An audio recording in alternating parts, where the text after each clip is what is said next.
Bonjour, nous sommes le vendredi 2 août 2024 et le sujet sera le Proche-Orient.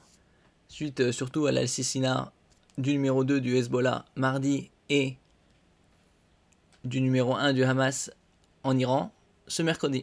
En moins de 24 heures, ils ont été éliminés. Et donc Paris appelle les Français de passage en Iran à quitter le pays au plus tôt. Et même, je dirais, toute la région.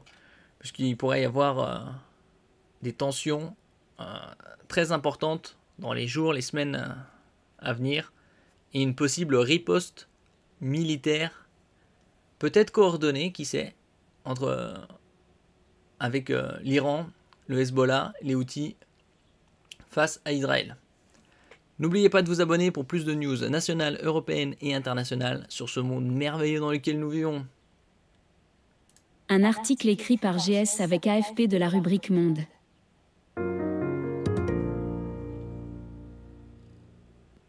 Mort du chef du Hamas en Iran, le mouvement islamiste appelle à une journée de colère.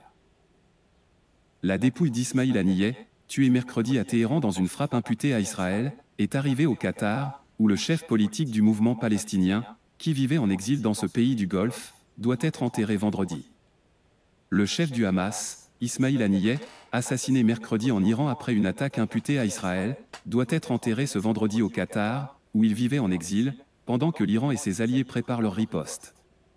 Le Hamas a appelé à une journée de colère à l'occasion de l'enterrement de son chef politique et demandé que des marches de colère partent de chaque mosquée après la grande prière du vendredi. Les faits à retenir. Le chef du Hamas enterré au Qatar. Le Hamas a appelé à une journée de colère. L'Iran prépare sa riposte. Après des... On verra sous combien de temps ils préparent la riposte.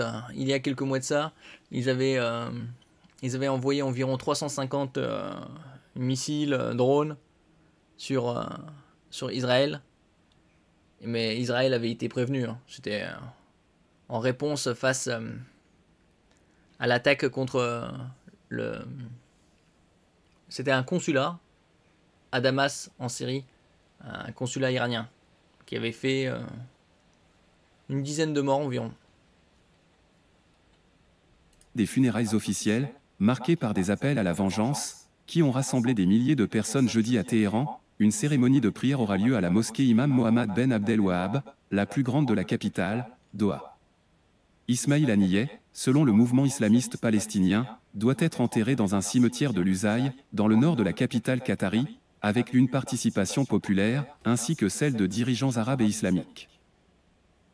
Le Hamas a appelé à une journée de colère ce vendredi pour l'enterrement de son chef assassiné, selon un communiqué du mouvement islamiste palestinien diffusé jeudi. Le Hamas entend protester contre l'assassinat d'Ismail Haniyeh, demandant que des marches de colère partent de chaque mosquée après la grande prière du vendredi. Dans son communiqué, le Hamas a également appelé les Palestiniens en Cisjordanie occupés à manifester leur soutien à Gaza, en affirmant notre attachement à notre terre et à nos droits nationaux, et en affrontant les plans de l'occupation. Selon le New York Times, citant 3 responsables iraniens non identifiés, l'ayatollah Khamenei a, lors d'une réunion d'urgence du Conseil suprême de sécurité nationale mercredi, donné l'ordre de frapper directement Israël, en riposte à l'assassinat d'Ismail Haniyeh. Israël ne sait pas quelle ligne rouge il a franchie, a lancé jeudi le chef du Hezbollah, Hassan Nasrallah, lors des funérailles de Fouad Chokr, en menaçant Israël d'une riposte inéluctable. Dans la soirée, le mouvement a annoncé avoir lancé des dizaines de roquettes sur le nord d'Israël. Le guide suprême iranien, l'ayatollah Ali Khamenei, qui avait menacé Israël d'un châtiment sévère, a récité la prière des morts devant les cercueils d'Ismail Haniyeh et de son garde du corps, couvert du drapeau palestinien. Les rebelles Houthis, eux aussi alliés du Hamas, ont promis jeudi une réponse militaire à la dangereuse escalade provoquée selon eux par Israël. On verra s'il y a une riposte. Et si riposte il y a, est-ce qu'elle sera coordonnée, simultanée? Parce que si elle est simultanée de la part du Hezbollah au Liban, de l'Iran et des Houthis au Yémen, ainsi que du Hamas en Cisjordanie ou à Gaza, le réseau le dôme de fer sera saturé. Pas oublier qu'un missile du dôme de fer, c'est 50 000 $.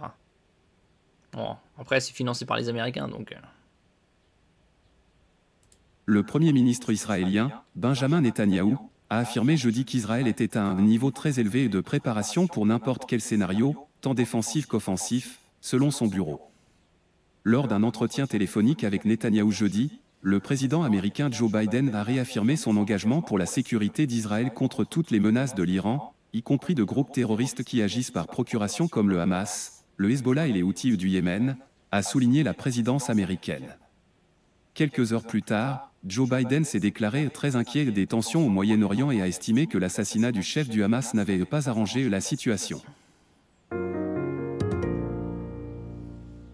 Ah, donc nous verrons si ripostes il y a, comme je dis, et sous combien de temps, et si elle sera coordonnée.